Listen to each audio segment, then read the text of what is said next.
Is Mercury Bank FDIC insured?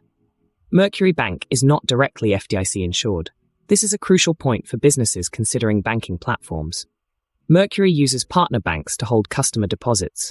These partner banks are FDIC insured. This means your money is ultimately protected up to the standard FDIC limits, currently $250,000 per depositor per insured bank.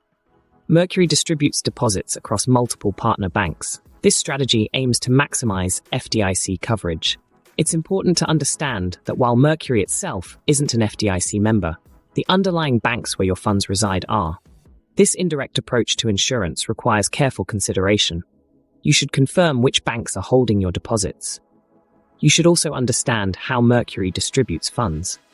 Doing so allows you to manage your overall FDIC exposure across all your accounts, not just those at Mercury. A fascinating fact. The FDIC was created in response to widespread bank failures during the Great Depression. Its creation restored confidence in the banking system. Understanding the nuances of how fintech companies like Mercury utilize FDIC insurance is essential for responsible financial management. Don't assume all fintech banks are directly FDIC insured. Always investigate the specific mechanisms they use to protect your deposits. Your financial security depends on it.